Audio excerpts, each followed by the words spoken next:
할렐루야. 하나님의 은혜가 예배한 이웃 가운데 가득하기를 주님의 이름으로 축원합니다. 우리 선언할까요? 내려놓음으로 예배로, 숨쉬자, 사역으로. 숨쉬자, 다시 한번요. 내려놓음으로 숨쉬자, 예배로, 숨쉬자, 사역으로. 숨쉬자. 날마다 주의 공급하시는 은혜가 우리로 하여금 살아 숨쉬게 할 수 있기를 주님의 이름으로 축원합니다. 여러분, 오늘부터는 어른 성경학교가 시작되어집니다. 오전에는 말씀을 통해서 우리가 성도의 삶에 대해 함께 생각해보고, 또 오후에는 실질적으로 성도의 삶을 살아가고 있는 우리 강사들을 통하여서 도전받고 은혜받고 우리도 그렇게 살기로 결단하는 복된 시간 되어지길 원합니다. 우리 오후 예배에 못 드시던 분들도 이 기간만은 최선을 다하여 함께 참석하셔서 함께 도전받고 은혜받고 그 가운데 이 더위, 이 여름도 하나님을 향한 그 뜨거운 열정으로 이겨낼 수 있기를 주님의 이름으로 축원합니다. 여러분, 혹시 여기 계신 성도님들 가운데 고난받기를 기뻐하는 분 계실까요? 아마도 그 누구라도 쉽게 나는 고난받는 것을 기뻐한다 라고 이야기하는 이는 없을 것입니다. 하지만 여러분, 성경은 고난 앞에 성도의 태도에 대해서 야고보서 1장 2절에서 4절까지의 말씀 보면, 내 형제들아 너희가 여러 가지 시험을 당하거든 온전히 기쁘게 여기라. 이는 너희 믿음이 시련이 인내를 만들어내는 줄 너희가 알미라.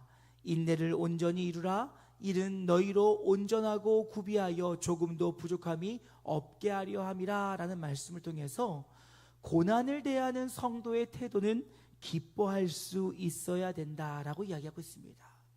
그런데 여러분, 이는 너무나도 당연한 것이 우리가 궁극적으로 바라보고 있는 그 구원, 그 천국은 좁고 험준하며 그 문은 좁다라고 성경은 우리에게 말씀하고 있으니, 우리 앞에 있을 그 고난을 이겨내고 담대히 나아가는 것이 성도가 고난을 대하는 우리의 태도가 되어야 된다는 것입니다. 이에 존 파이퍼 목사는 그의 책 하나님을 기뻐하라 해서 이렇게 이야기합니다. 고난은 축복을 주시는 하나님의 가장 강력한 도구다. 우리는 그것을 통해 하나님을 더 깊이 경험하게 된다라고 이야기하고 있다는 것이지요. 여러분, 이 고통이 우리에게 기쁨이 되어질 수 있는 것은 이 고난과 고통의 시간을 통하여 하나님께서 우리에게 복을 주시니 그 시간이 우리에게는 복되고 기쁨의 시간이 될 수 있다는 것입니다. 이를 요약하면, 고난이 우리의 삶에 어려움으로 다가오겠지만 고난을 통해서 하나님의 일하심을 안다면 우리는 기뻐하고 기뻐할 수 있어야 된다는 것입니다. 그런데 여러분, 실상 우리의 삶에 이것을 적용하기는 너무나도 어렵다는 것이지요. 고난이 우리에게 기쁨이 된다는 사실을 알고 있음에도 불구하고 고난을 대하는 우리의 태도는 그렇게 기쁘지만은 못하다라는 사실입니다. 여러분, 이것은 예나 지금이나 모든 성도의 삶에 동일하게 적용되어집니다. 오늘 본문의 배경이 되어지는 빌립보 교회 성도들에게도 이런 일들이 벌어지고 있었다는 것이지요. 여러분, 빌립보 교회는 사도행전 16장을 보게 되어지면 바울이 이제 그 환상 가운데 마게도냐인이 우리를 와서 도우라 라고 하는 그 말을 듣고 하나님의 음성임을 깨달아 그가 마게도냐에 도착하여 처음 도착하는 그 도시가 바로 빌립보입니다. 이 빌립보에서 자색 옷감을 파는 루디아라고 하는 여인을 만나게 되어지고, 그리고 그 여인의 집에서 이 빌립보 교회는 시작되어지는 것을 볼 수가 있습니다. 여러분, 당시 빌립보에는 퇴역한 군인들이 많이 모여 살았다고 그래요. 그러다 보니 경제적인 부함과 더불어서 많은 문화적인 그 로마의 문화들이 그들 가운데 깊이 있었고, 그 문화 안에는 종교와 관련된 많은 그 음란함들과 악함들이 그들 안에 자리하고 있었다는 것입니다.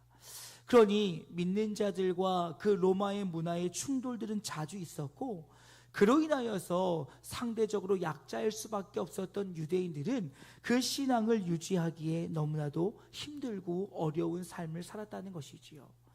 이에 바울은 그들에게 편지를 통하여서 내가 고난 중에 있는 것은 알지만 너희는 그 고난 중에서도 기뻐하고 기뻐해야 된다라고 이야기를 하면서 그는 자신이 옥중에 있음에도 불구하고 기뻐할 수 있는 그 이유를 오늘 우리가 읽은 본문 말씀을 통해서 우리에게 이야기하고 있다는 것입니다. 이게 오늘 우리는 이 본문 말씀을 통해서 하나님 나라를 사는 성도의 삶은 때로는 고난이 찾아온다 할지라도 기뻐해야 될 그 이유가 무엇인지를 발견하고 우리의 삶 가운데 어떤 고난이 찾아온다 할지라도 흔들리거나 쓰러질 것이 아니라 승리하실 주님을 기대하는 마음으로 담대히 기쁨으로 나아가기를 결단하는 귀하고 복된 시간 되어질 수 있기를 주님의 이름으로 축원합니다. 여러분, 첫 번째로요, 고난이 우리에게 기쁨이 될 수 있는 이유는 주의 사명을 감당할 수 있는 기회이기 때문에 그렇다는 것입니다. 여러분, 우리가 자주 부르는 찬양 가운데 하나님의 부르심이라고 하는 찬양이 있습니다. 이 찬양은 로마서 11장 29절 말씀을 인용한 것인데 하나님의 은사와 부르심에는 후회하심이 없느니라 라고 하는 이 말씀을 모티브로 쓴 찬양입니다. 이 가사의 내용을 보면 이래요. 하나님의 부르심에는 후회가 없으며 내가 서 있는 자리가 하나님의 부르심의 자리이다. 이것은 하나님의 실수하심이 아니라 철저한 하나님의 계획하심 가운데 일이며 하나님은 그 계획 가운데 우리를 섭리해 가고 계신다라고 이야기하고 있어요. 여러분, 그 말은 오늘 저와 여러분이 서 있는 그곳이 하나님의 부르심의 자리라는 거예요. 바로 사명의 자리라는 거지요. 우리의 가정, 우리의 직장, 우리가 속한 모든 곳이 하나님의 부르심의 자리라는 것이지요. 그러하게 여러분, 고린도서 10장 31절 말씀 보면 우리가 너무나도 잘 아는 말씀이 나오는데요.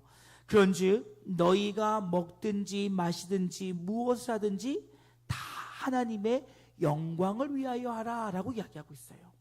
이렇게 말할 수 있는 이유가 무엇입니까?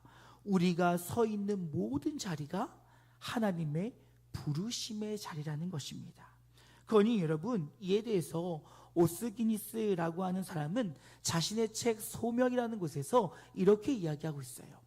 그리스도인은 하나님의 부르심에 응답하여 사는 자이다. 하나님은 당신의 백성에게 직업을 주신 것이 아니라 사명을 주셨다라고 이야기하고 있습니다. 즉, 하나님께서 나의 부르심의 그 자리에서 하나님의 사명을 감당하길 원하신다는 거지요. 허나 그 부르심의 자리가 날마다 기쁨만 있는 것이 아니라 고난이 찾아올 수도 있다라는 것이지요. 하지만 그 고난 가운데서도 우리가 잊지 말아야 될 것은 그 자리는 사명의 자리요 하나님께 영광을 돌리는 자리가 되어야 한다는 것입니다. 이에 오늘 본문 말씀에 적용해 보면 바울은 자신이 옥중에 있음에도 기뻐하고 있는 것을 볼 수가 있습니다. 여러분, 빌립보서는 잘 아시는 바와 같이 옥중 서신입니다. 그가 감옥에 갇혀 있음에도 불구하고 교회들을 사랑하는 마음으로 그들에게 편지를 썼다는 것이지요. 여러분, 그 옥중 서신, 이 옥중에 있다는 것 자체는 어찌 보면 자기 하나 돌아보기도 버거울 수 있는 상황일 수 있었습니다. 하지만 여러분, 바울은 오늘 본문 12절 말씀에 이렇게 얘기합니다.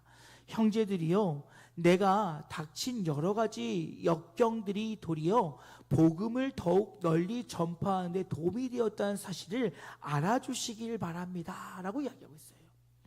지금 바울은 내가 옥중에 갇혀 힘들다, 어렵다, 괴롭다 라고 이야기하는 것이 아니라 이 고난 중에 있음이 오히려 주의 복음을 전할 수 있는 기회가 되었기에 나는 감사하다, 기쁘다 라고 이야기하고 있다는 것입니다. 여러분, 그 이유는 13절 이후의 말씀 보면 더욱 자세히 알 수 있는데 그가 뭐라고 이야기하냐면 내가 오늘 복음으로 인하여 이곳에 잡혀와 있다는 사실을 이 옥 안에나 옥 밖에나 모든 시위대들이 알고 있다는 거예요. 다시 말해서 이 시위대가 내가 죄를 지어서 이곳에 온 것이 아니라 예수를 전파함으로 인하여 이 자리에 왔다는 사실을 다 알고 있다는 거예요. 그런데 여러분, 왜 이것이 기회일까요? 여러분, 당시의 시위대는요, 그 로마에서 엘리트층에 속하는 사람들이었다라는 것입니다. 이 시위대라고 하는 것은 단순히 누군가를 지키는 경비대 정도로 생각하면 안 될 것이, 이 시위대는 로마 총독의 직할부대였다는 거예요. 그러다 보니 관저나 궁정 같은 곳을 지키는 자들로서 이곳에 들어가는 속해 있는 많은 사람들이 바로 황제의 최측근들이었다라는 것이에요. 그래서 실질적으로 기록에 보게 되어지면 이 안에 속해 있던 많은 자들이 귀족들이었으며 친척들이었다는 사실을 우리에게 전해주고 있습니다. 그러니까 이제 이 엘리트 계층에게 주의 복음을 전할 수 있는 기회가 생기게 되었고, 그의 행동에 대해서 궁금해하는 이들이 그에게 와서 복음에 대해서 질문을 하는 일들이 벌어지고 있었다는 거예요. 그러니 이 시간이 너희가 보기에는 고통과 아픔의 시간 같아 보이지만, 이는 분명한 하나님의 계획과 섭리 가운데 이루어진 일이요, 이를 통하여 주의 복음을 전할 수 있게 되었기에 나는 기뻐할 수 있다라고 이야기하고 있어요. 더불어 여러분, 이어지는 14절 이후의 말씀 보게 되어지면 그는 또한 자신이 이곳에 갇힘을 통하여서 성도들이 복음에 대한 확신을 가지고 담대히 나아가 복음을 전할 수 있게 되었으니 이보다 더 기쁜 일이 어디 있냐라고 이야기하고 있는 것을 볼 수가 있습니다. 여러분, 이는요, 주의 사명에 붙들린 사명자만이 할 수 있는 고백인 줄로 믿습니다. 소망하는 것은 우리 영진가족들이 때로는 예수를 위하여, 주의 교회를 위하여 고난과 역경을 당할 때에도 내가 주의 사명을 위해 부르심을 받아 그 가운데 당하는 고통임을 기억함으로 감사와 기뻐할 수 있는 우리 모두가 되어지기를 주님의 이름으로 축원합니다. 왜냐하면 오늘 내가 당하는 이 고난은 장차 우리에게 임할 영광과는 비교할 수 없기 때문에 그렇다는 거예요. 그러하기에 오늘 우리는 그 부르심의 자리가 주님께서 나를 세우신 사명의 자리임을 기억함으로 어떠한 일이 있다 할지라도 흔들리지 아니하고 오직 주의 일하심을 기대함으로 기뻐하며 감사할 수 있는 우리 영진가족들 되어질 수 있기를 주님의 이름으로 축원합니다. 그런데 두 번째로, 우리가 고난 중에서 기뻐할 수 있는 것은 나의 고난이 누군가에게 도전이 되어지는 선한 영향력이 될 수 있기 때문에 그렇다는 것이지요.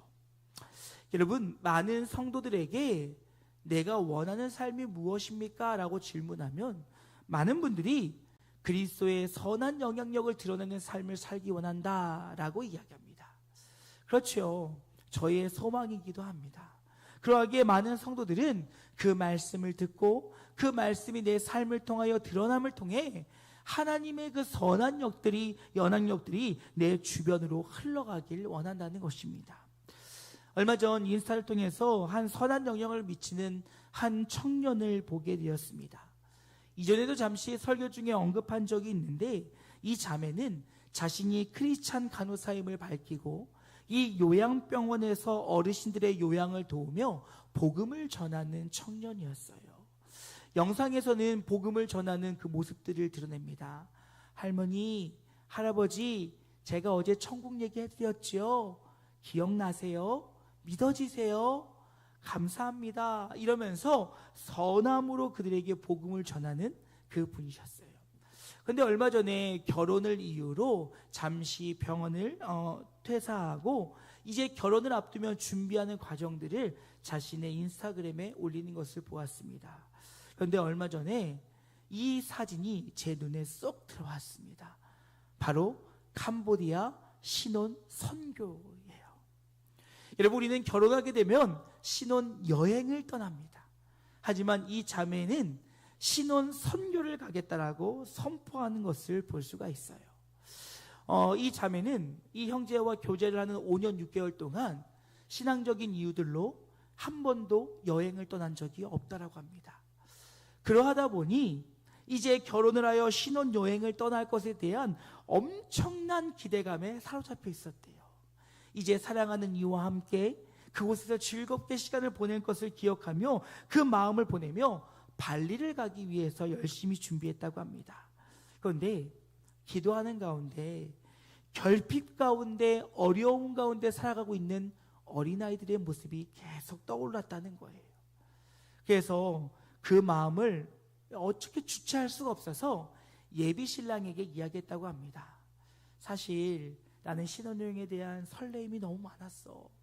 그런데 기도하던 중에 하나님이 어린아이들을 보내주셔서 선교를 갔으면 좋겠는데 어떨까? 그랬더니요, 여러분, 이 예비 남편도 너무 멋있어요. 그렇게 얘기했다고 해요. 이미 2, 3년 전부터 나는 이 일을 위해 기도했다는 거예요. 그런데 이 예비 신부가 신혼여행 가는 거에 너무 들떠 있어서 말조차 꺼내지 못했다는 거예요. 그런데 하나님이 그 자매의 마음을 만져주셔서 그가 먼저 얘기할 수 있게 되었으니 자기는 기도 응답을 받아 너무너무 행복하다라고 그가 고백했다는 것입니다. 그래서 이들은 신혼여행이 아니라 신혼선교를 떠나기로 결정을 했대요. 그리고 청첩장이 아닌 선교 카드를 만들어서 많은 사람들에게 나누어 주고 있다고 합니다. 그래서 이들은 7일 동안 캄보디아로 신혼선교를 떠나 5교회의 1,100명의 아이들 만나러 오기로 결정했다라고 해요. 여러분, 이 얘기를 들으시면 어떤 마음이 드세요? 아니, 굳이 신혼여행까지 그렇게 할 필요 있어? 아니, 신혼여행 잘 갔다 와서 다음에 기회가 되면 가면 되지. 혹 그런 마음이 들지는 않으십니까?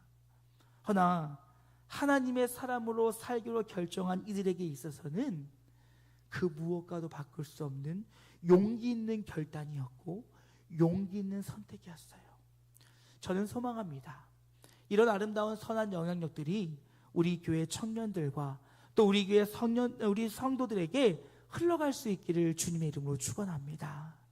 이것을 보기에 호들갑이야, 너무한 거 아니야가 아니라, 그래, 하나님 나라를 살아가는 사람들은 저런 모습으로 살 수 있구나라고 하는 도전이 우리에게 있어야 한다라는 것이지요. 여러분, 오늘 바울은 어떻습니까? 내가 옥중에 있는 것이 너희에게 선한 영향력이 되었기에 나는 기쁘다는 거예요. 여러분, 오늘 본문 14절 말씀 보십시오. 우리 한 목소리 함께 읽어볼까요? 시작. 내가 갇혔기 때문에 주님을 믿는 대부분의 신자들이 자신감을 가지고 두려움 없이 더욱 담대하여 하나님의 말씀을 전파하게 전파하게 되었습니다. 되었습니다. 아멘. 여러분, 지금 성도들이 더욱 담대하게 복음을 전한 이유가 무엇이라고 이야기해요? 내가 감옥에 갇혔기 때문에. 내가 감옥에 갇혔기 때문에 나의 모습을 바라보고 그들에게 선한 영향력이 되어 복음을 전하고 있다는 거예요. 아니, 여러분, 이상하지 않습니까? 복음을 전하는 자가 감옥에 갇혔으면 더 두려워해야 되는 거 아닙니까? 그리고 복음을 전파하지 않아야 되는 것 아닙니까? 그런데 오늘 성경을 보니까 성도들은 그 일로 인하여서 더 복음 가운데 임하였다는 거예요. 왜 그랬을까요? 바울이 옥중에서도 기뻐하며 즐거워함으로 주의 복음을 전하는 것을 통하여 복음에 대한 확신이 생긴 거예요. 그리고 용기가 생긴 것이지요. 그리고 바울의 삶을 바라보면서 그가 어떠한 상황에도 그가 좌절하거나 넘어지거나 쓰러지지 않고 그가 담대히 나아갔을 때 그의 삶에 행하신 하나님의 역사를 바라보면서 사람들은 용기를 얻었다는 거예요. 그래, 내가 복음을 전하면서 감옥에 갇힐지라도 하나님이 나를 보호하실 거야. 하나님이 나를 인도하실 거야. 맞아, 복음의 능력이 있기에 바울은 그가 감옥 속에 들어갔음에도 불구하고 복음을 전하고 있어. 복음은 능력이야. 복음은 살아있어. 복음은 생명력이 있어. 여러분, 기억하십시오. 우리의 그 오랜 역사를 바라볼 때 기독교는요, 고난과 박해 중에서 더욱더 성장하고 확산되었다는 사실을 잊지 않기를 주님의 이름으로 축원합니다. 그 어떤 것들이 우리에게 고난을 주고 우리에게 역경을 주고 우리를 아픔으로 인도해 간다 할지라도 복음의 능력이 있기에 그 복음의 능력을 붙잡는 자들은 그 고통 가운데 복음을 전할 능력으로 담대함으로 나아가 주의 복음을 전했다는 거예요. 그런데 여러분, 이 영향력이 미친 것이 여러 모양으로 등장해요. 어떤 사람은 시기와 다툼으로, 투기와 분쟁으로 복음을 전했다고 그래요. 여러분, 복음을 전했는데 시기와 다툼과 분쟁이라는요, 여러분, 이것은 믿는 자들끼리의 다툼이나 혹은 믿지 않는 자와의 다툼을 이야기하는 것이 아니라 복음을 전하는 자들 가운데 혹 내가 바울보다 더 인기를 얻지 않을까라고 하는 그런 마음으로 전하는 자들이 있었다는 거예요. 예수의 복음을 전하며 그가 감옥에 갇혔더니 많은 사람들이 더욱더 바울에 대해서 관심을 갖는 거죠. 그리고 그의 가르침을 따르고 그가 하는 모든 것들을 배워보고 싶어하는 자들이 생겨났다는 것입니다. 그래서 나도 저 바울보다 더 복음을 전하면 인기를 얻을 수 있지 않을까? 내가 복음을 전하면 나를 따르는 자들이 생겨나지 않을까? 이런 시기와 질투의 마음들로 복음을 전하는 자들이 일어났다는 것이지요. 또 한편으로는 어떤 일들이 벌어졌냐면 또 좋은 의도를 가지고 복음을 전하는 자들이 일어나기 시작했다는 것입니다. 이 좋은 의도라는 것은 무엇입니까? 이 좋은 의도는 다른 것이 아니라 그저 내가 이 복음의 능력을 알고 복음의 능력을 믿고 내가 복음 가운데 그 복음의 능력을 사모함으로 내가 복음을 전하는 거지요. 여러분, 그러니요, 빌립보서 1장 18절 말씀에 이렇게 얘기합니다. 하지만 이 문제가 될 것이 무엇입니까? 그릇된 동기에서 하든지 아니면 좋은 동기에서 하든지 중요한 것은 결국 그리스도의 복음이 사람들에게 전파되고 있다는 사실입니다. 그러므로 나는 그 사실로 인해 기뻐하고 앞으로도 계속 기뻐할 것입니다. 어떤 마음으로 전해졌든지 그것이 중요한 것이 아니라는 거예요. 그러나 중요한 것은 바로 무엇이냐? 그를 통하여 예수 그리스도의 복음이 전해질 수 있다면 나는 그것으로 만족하고 그것으로 기뻐하고 그것으로 행복할 수 있다는 거예요. 사랑하는 여러분, 여러분의 고난이 누군가에게 도전이 될 수 있다는 사실을 잊지 않기를 주님의 이름으로 축원합니다. 예수를 위하여 고난을 받을 때 그 모습을 바라볼 때 누군가에게는 용기가 되기도 할 것이고요, 또한 누군가에게 위로가 되기도 할 것이며 또 누군가에게는 도전이 되기도 할 것입니다. 고난 중에서도 감사하며 기뻐함으로 주의 뜻을 이루어가는 삶, 그것이 또한 누군가에게 선한 영향력이 되며 그들의 인생의 해결책이 될 수 있다면, 또한 그것이 주의 나라와 주의 복음을 위한 것이 될 수 있다면 오늘 나에게 주어진 그 고난 가운데 감사와 기쁨으로 감당할 수 있는 우리 영진 가족들 되어질 수 있기를 주님의 이름으로 축원합니다. 그리고 마지막으로요, 우리가 고난 중에 기뻐할 수 있는 것은 무엇보다도 주의 뜻을 이룰 수 있는 고난이기에 기뻐할 수 있다는 것입니다. 여러분, 고난이 우리에게 그 축복을 주기 위한 통로로만 여기지 아니었으면 좋겠어요. 다시 말해서 고난 이꼴 축복이라고 하는 생각은 다소 무리가 따른다는 것입니다. 왜냐하면 우리에게 고난이 오는 여러 가지의 이유들이 있다는 것이지요. 그 이유들을 보게 되면 먼저 고난 자체가 하나님의 섭리일 수 있어요. 하나님께서 우리에게 고난을 통해서 어떤 것을 이루시고 역사하시고 목적하시는 바는 알 수 없으나 그 자체가 하나님의 섭리 가운데 있는 일이라는 거지요. 그리고 때로는요, 그 고난이 우리의 믿음을 시험하고 확인하기 위한 하나님의 과정일 때도 있고요, 또 때로는 하나님께서 그 고난을 통해서 우리에게 철저하고 완전한 그 순종의 자리로 이끌어 가시는 때가 될 수도 있다라는 것입니다. 그렇기 때문에 여러분, 고난받으면 축복이 온다라고 하는 우리 속담에 있는 그 호사다마와 같은 생각을 하지 않으셨으면 좋겠어요. 왜요? 그렇게 되어지면 내가 고난이 왔을 때 축복이 같이 임하지 않으면 우리는 하나님 앞에 실망할 수 있기 때문에 그렇다는 거예요. 그런데 여러분, 하나님이 우리에게 어떠한 고난을 주시던 이 고난의 최종 목적은 무엇이냐? 결국 하나님의 뜻을 이루기 위한 과정이라는 사실을 잊지 않기를 주님의 이름으로 축원합니다. 하나님은 그 과정의 시간들을 통하여서 하나님이 계획하시고 목적하신 바, 하나님이 뜻하신 바를 이루고자 하신다는 것이죠. 그러기에 그 고난의 시간들까지도 하나님은 사용하신다는 것입니다. 여러분, 로마서 8장 28절 말씀 우리 함께 읽어볼까요? 함께 읽겠습니다. 우리가 알거니와 하나님을 사랑하는 자 곧 그의 뜻대로 부르심을 입은 자들에게는 모든 것이 합력하여 선을 이루느니라. 아멘. 여러분, 하나님의 일하심은 무엇이라는 거예요? 모든 것을 합력하여 선을 이루신다는 거예요. 즉 우리의 인생의 고난도 기쁨도 역경도 우리의 삶에 벌어지는 모든 일들을 통하여 하나님이 나의 삶에 세우신 그 계획들을 온전히 이루시게 한다는 거예요. 그렇다면 여러분, 우리의 고난은요, 하나님의 뜻을 이루는 과정이요, 우리는 그 일의 도구가 되었기에 감사할 수 있기를 주님의 이름으로 축원합니다. 여러분, 하나님의 일의 도구가 된다는 것은 감사한 일이에요. 기쁜 일이에요. 죄와 사망 가운데 있어 우리가 아무것도 할 수 없는 그런 우리들에게 주님은 구원을 선물하시고 그것만으로도 감사한데 주의 나라와 주의 영광, 주의 뜻을 위하여 나를 도구로 사용하신다고 하시니 이보다 더 큰 은혜와 감사가 어디 있겠습니까? 내가 능력이 있어서 나를 쓰시는 것이 아니라, 내가 뭔가 대단해서 나를 쓰시는 것이 아니라, 하나님께서는 철저한 하나님의 그 계획과 그 하나님의 섭리 가운데 하나님이 나를 도구 삼으셨다는 거예요.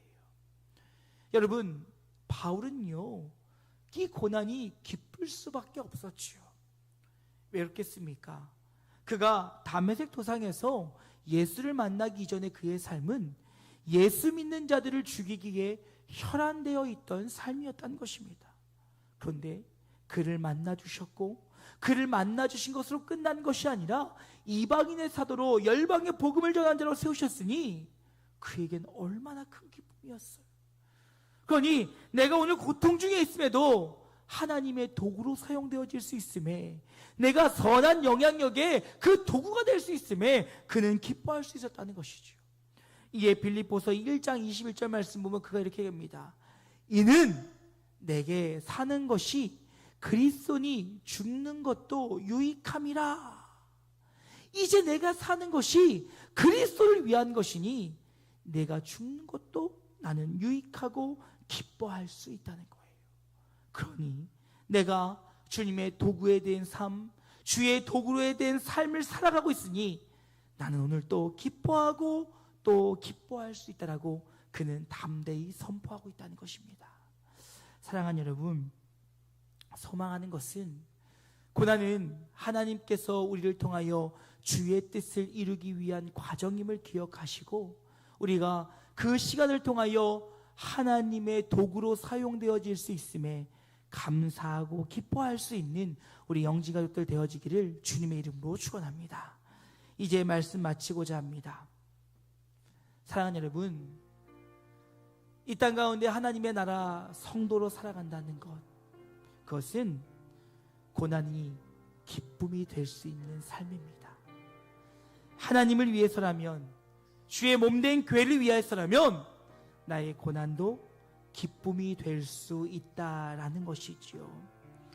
그러하기에 바울은 고난 중에서도 그는 기뻐하고 기뻐한다라고 이야기하고 있어요. 하나님이 나를 사용하시니 기쁩니다. 하나님, 나를 통하여 선한 영향들이 흘러가게 하시니 감사합니다. 하나님, 나를 통하여 주의 복음의 기회가 주어짐이 나는 너무너무 감사합니다. 그런 고백이 그에게 있었기에 그는 옥중에서도 기뻐하였고, 고난 중에 있는 빌립보 교회 성도들에게도 고난 중에 기뻐하라라고 그는 담대히 말할 수 있었다는 것입니다. 사랑하는 영지가족 여러분, 소망하는 것은 주님께서 우리의 모든 삶을 통하여 주의 뜻을 이루심을 믿음으로 때로는 고난과 역경이 나를 찾아온다 할지라도 이 시간을 통하여 주의 나라 백성으로 주의 뜻을 이루기 위한 과정으로 사용하심을 기억하심으로 감사하며 기뻐함으로 하나님께 영광 올려드리며 이 땅 가운데 주의 풍성한 은혜를 누리며 살아가는 우리 모든 영지 가족들 되어질 수 있기를 주님의 이름으로 축원합니다. 오늘 이 찬양으로 설교 마무리했으면 좋겠어요. 주의 길을 가리라 라고 하는 찬양입니다. 가사의 내용을 보면 이래요. 비바람이 앞길을 막아도 나는 가리, 눈보라가 앞길을 가려도 나는 가리, 험한 파도 앞길을 막아도 모진 바람 앞길을 가려도 나는 가리. 이 길은 고난의 길이며 영광의 길임을 알고 있기에 나는 가겠습니다. 오늘 이 찬양의 가사가 저와 여러분의 고백이 되어져 정말 주의 길을 가기에 결단함으로 날마다 승리하는 성도의 삶을 살아갈 수 있기를 주님의 이름으로 축원합니다. 함께 찬양합니다. 비바람이 앞길을 막아도 비바람이 앞길을 막아도 나는 가리, 주의 길을 가리. 눈보라가 앞길을 막아도 나는 가리, 주의 길을 가리. 한 번 더 찬양할까요? 험한 파도 앞길을 막아도 험한 파도 앞길을 막아도 나는 가리, 주의 길을 가리. 모진 바람이 앞길을 막아도 모진 바람 앞길을 마려도 나는 가리, 주의 길을 가리. 왜냐면요, 이 길은 영광의 길, 이 길은 승리의 길. 나를 구원하신 주님이 나를 구원하신 주님이 십자가 지고 가신 길, 나는 가리라, 주의 길을 가리라. 주님 발자취 따라 나는 가리라,